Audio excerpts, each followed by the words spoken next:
UNC at Duke tomorrow. I said it yesterday. I'll echo it again today. Thank goodness it's a rivalry. Because rivalries insert just a hint of chaos that makes it possible.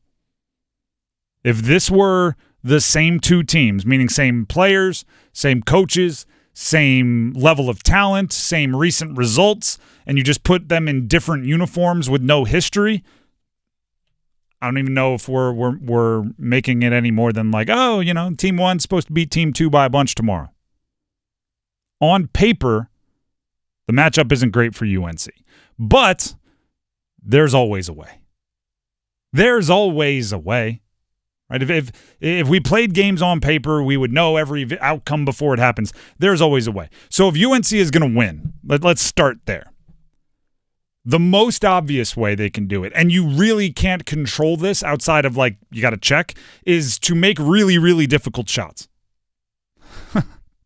UNC's second most points per game in the ACC. Duke gives up the fewest most points per game in the ACC, the fifth fewest in the country. The way we've seen the few teams that have scored well against Duke do it is to just knock down really tough shots. And I'm just going to acknowledge it. That's really bad advice. Right? Can you imagine? I replace Hubert Davis as coach. I'm in the pregame locker room. All right, here's how we're going to do it. I need you to, with a taller defender's hand in your face from further away than you're comfortable shooting, make your shots. We can win, fellas, if you listen to my game plan. I need off-balance, fadeaway threes, and you need to shoot about 46%. You do that, we'll be pleased with the outcome. They're looking at me like, yeah, okay. Sure. I don't know if there's another way other than you get lucky that you have one of those days where the basket looks like a hula hoop and you're just knocking shots. Which could happen. Again, I'm not saying it's impossible. We've seen R.J. Davis catch fire. We've seen guys like Cormac Ryan, who aren't on the team this year, but go into Cameron and just have one of those days. If that happens, they've got a shot. There's also things like the ultimate equalizer. What's the ultimate equalizer in basketball? In football, it's weather. In basketball, what is it? Foul trouble. Fouled. If you can somehow get like Cooper Flagg, Con Knipple, two quick ones apiece, that would change everything, wouldn't? Now, I wouldn't expect that, especially in Cameron Indoor Stadium.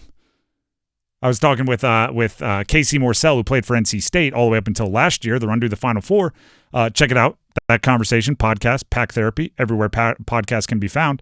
But he basically said, he's like, atmosphere and stuff, there's other tougher places to play. He's like, the tough part about Cameron is you get no calls. So I wouldn't expect if I'm UNC to go in there and, get guys in foul trouble, but that could do it. And then you start thinking creatively. And I am openly saying this to UNC. I don't know if this is going to work, and there's a possibility that it's the most ridiculous thing I've suggested on this show. But no bad ideas. I actually think one of the things I'd try to do is go full like Kevin Garnett, Gary Payton trash talk.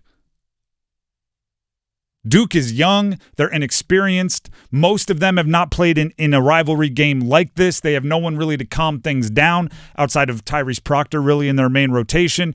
I might try to, get personal. All those little, the Cameron crazies have the notebooks they pass out to all, hey, you can say this about this person. I would do some research if I were UNC. I would go try to find out something that they're sensitive about. And obviously not crossing any lines, but you know what I'm getting at. No disrespect, but if we're going stereotypically, Cooper Flagg is from Maine and Con Knipple is from Wisconsin. Again, stereotypically, I have not spent much time in either of those locations. They don't strike me as like the rough and tumblest street ball atmospheres. Ian Jackson of UNC is from Harlem. R.J. Davis is from just north of the city. Maybe there's a trash talk advantage. I don't know. I don't get in their head, get them a little rattled. Oh, Cooper's played against them. I think actually Cooper Flagg and Ian Jackson actually know each other. Exactly. They've played each other already. They've talked trash back at I think it was the McDonald's game last year, the McDonald's All-American game. And I'll put it this way. Isaiah Evans had to step in and do some of the trash talking for Duke because Cooper was getting circles run around him by Ian Jackson. Okay.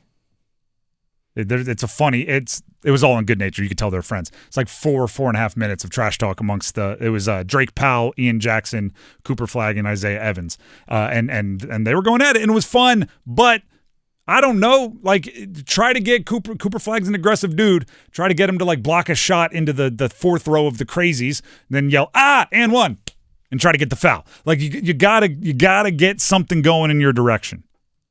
It's not a great game plan. No, nothing. It's not a great game plan. Nothing I have suggested is a great game plan. It's not. Because do you know what? I actually sat down and started thinking about and I asked others, what would we do if we were UNC? Like, how would we make this happen? Do you know how far we got?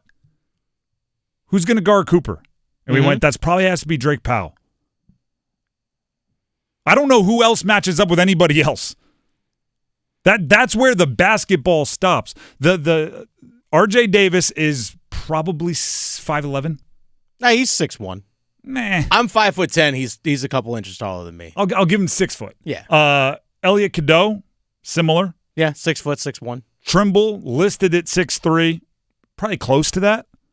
There's no one in the rotation for Duke that's listed as shorter than 6'5". Even if we take them as you gave yourself 3/4 of an inch. They're 6'4" and change, right?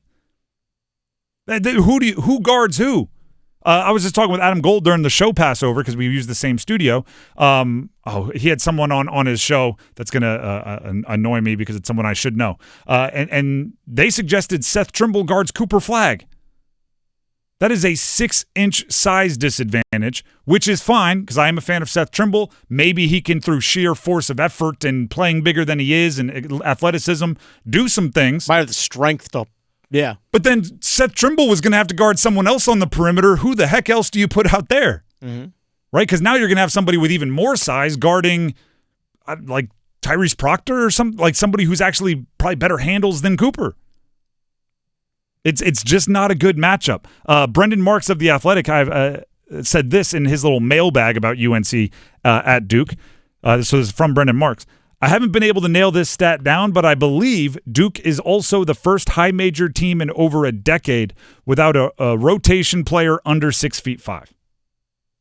On the contrary, Brendan Marks continues, all 5 of UNC's best players are under 6'6". So the small good players for Duke are the same size as the big good players for UNC. Seth Trimble, who we talked about, plays bigger than he is, but leads UNC in rebounding with 5.4 points per game, and he's listed as 2 inches shorter than anyone in the rotation for Duke. It's just not a good matchup, which is how you end up on the radio saying things like, I don't know, take tough shots and hope they go in and trash talk like Kevin Garnett and see if that doesn't change things. It's not good advice. And here's the thing with the Duke and their size, it's not like these are lumbering big guys who are just slogging their way up and down the court. Yeah. No, these guys can move just as good as the 6'2" guy. Yep. Yeah, it's not like you can just run them out of the gym. Yeah. Those guys can run with you too. I don't know if I've said this. I don't know if I've said this, but this will let you into a window of my basketball history. Meaning not very good. Played basketball in high school my junior year. We went defeated. Did not win a game. Okay. I'm 6'4", and I think you'll vouch for that, right? Right, yeah. Thomas? I'm 6'3" and 7/8 if we're being real. Shoes 6'4". I was the shortest guy in our starting lineup. There you go. We went like 6'10", 6'9", 6'5", 6'5", 6'4" in high school. We went defeated. Size doesn't mean everything. We were very much, teams were terrified of us till they saw us start warming up, and then they were like, oh, never mind. Guys, we were worried. But Duke is not that way. They can run, right? If you try to run on them, they'll run right there with you. They'll just do it with less strides because they're lankier than you are, as a positive.